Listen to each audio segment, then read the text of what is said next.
Hello, welcome back. So in this part, we will see how do we find out modulus of elasticity of the concrete. So as I discussed in the previous part that initial point, initial portion of the curve is linear. Like if you see the curve, this initial part, say up to this part is initial linear.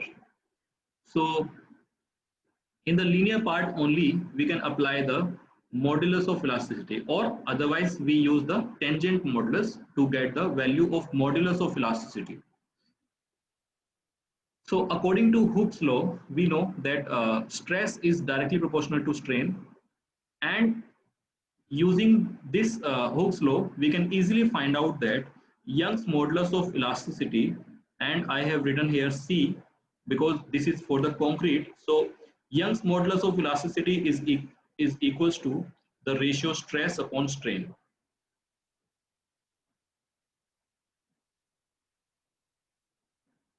So as such, the formula is very simple, but in case of concrete, there is a little problem. Well, this strain is not uniform, and it depends on time and also at the rate of loading and amount of loading. So all of this parameter affects the strain. So strain calculation is not very much easy, and that is why we have divided strain in two categories.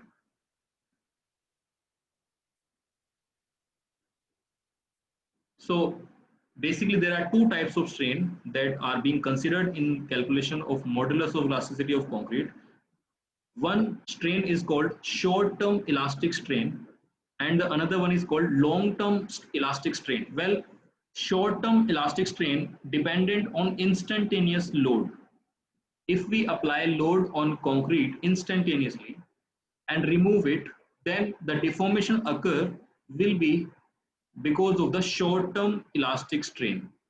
But if the load is applicable on the concrete for a longer period, then this strain will be increasing with the passage of the time. So that kind of strain is related with the long-term elastic strain, and the terms which are related with this elastic strain is called creep and shrinkage. So because of this creep and shrinkage, the curve of concrete is not linear, because at every time the deformation in the concrete will occur. The micro cracks will be forming, and those micro cracks leads to the deformation in the concrete. And those micro cracks are the resultant of this phenomena, creep and shrinkage. Shrinkage we have discussed in the earlier lectures, but we will discuss creep in the next slide. But for the time being, we will consider that strain are of two types. One will be the short-term elastic strain, and the next one will be the long-term elastic strain. Well, calculation of long-term elastic strain is very difficult because at any point of time, how much strain will be in the concrete is very difficult to determine. And because of that, I told you that there are. So based on these two types of strain, we have two types of Young's modulus of elasticity of the concrete. One is short-term modulus of elasticity, which is based on the short-term effect of concrete, I mean in terms of strain, and effective long-term modulus of elasticity. In this, we consider the long-term elastic strain.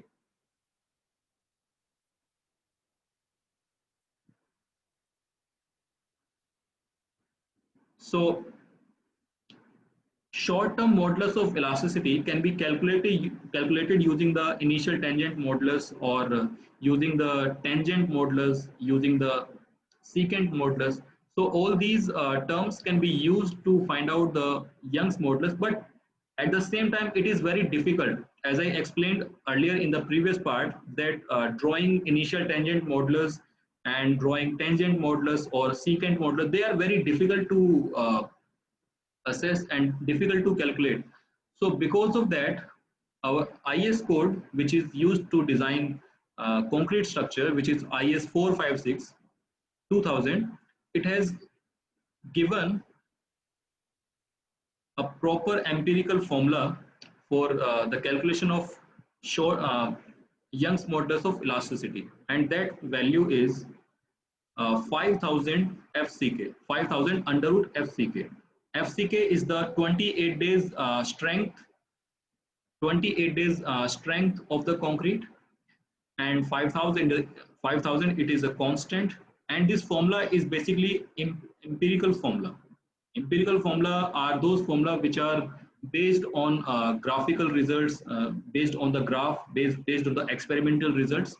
So those are called empirical formula, and the other formula is derivative formula, in which there is a proper derivation how we arrive at particular formula. So in the empirical formula it is very difficult to derive, and they are basically based on the graph experimental results.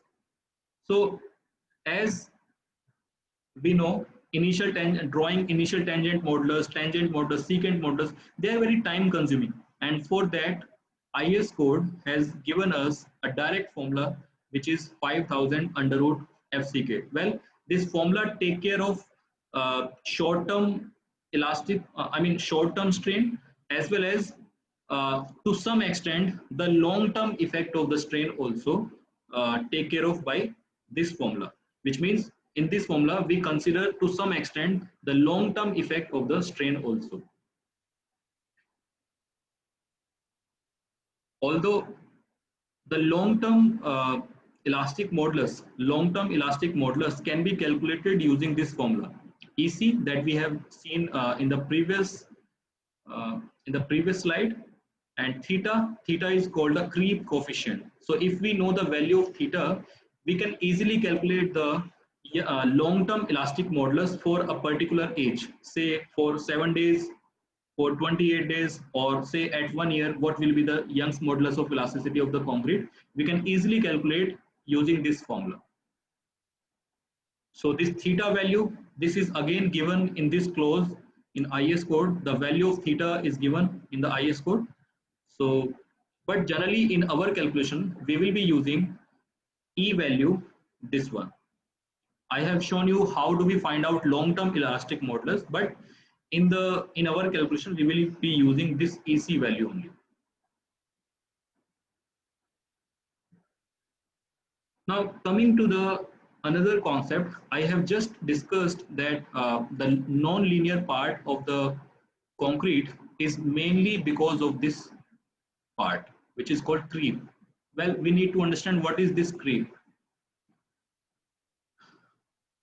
Non-linearity in concrete at usual stresses is attributed to creep.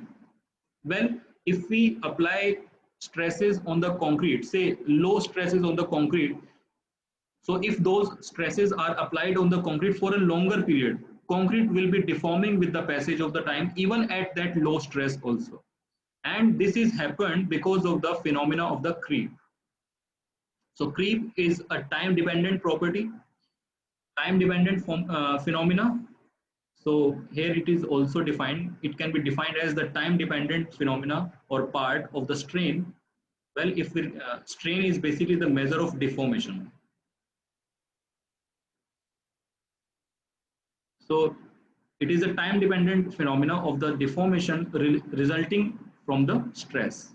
So whatever stress on the concrete is, it will affect the strain. It means it will be deforming the concrete continuously with the passage of the time, and this happens because of this phenomena called creep. Creep can also be defined in other words as the increase in the strain. Again, if we remove strain and if we replace this word with a deformation, then I think this definition will be more clear. So there we can see creep can also be defined as the increase in deformation under sustained stress. Whatever stress we have applied on the concrete, if it is constant load, still deformation will occur. Ideally, it should be like if we apply the force, a limited force, the material should not deform, or if it deforms, it may deform at uh, a different rate. But in case of concrete, this creep phenomena is very significant. it will continuously deform the concrete with the passage of time. Well, this creep phenomena occurs in almost all the material, but at different rates. In concrete, it occurs with a very high rate. And that is why it says concrete creep is significantly at all stresses. So whatever stress you apply on the concrete, concrete will be deforming with the passage of time. If even if you are applying a very low stress, means if you are applying a very low load, even at that load also, concrete will be deforming. So now it depends on the magnitude of the load. If you are applying a high magnitude of the load, it may deform concrete very fast. But if you are applying the low load, concrete will deform even at that low load also, but it will take more time. So that is the basis on which we try to have the design intended life of the concrete. So we will continue our discussion in the next part. Thank you.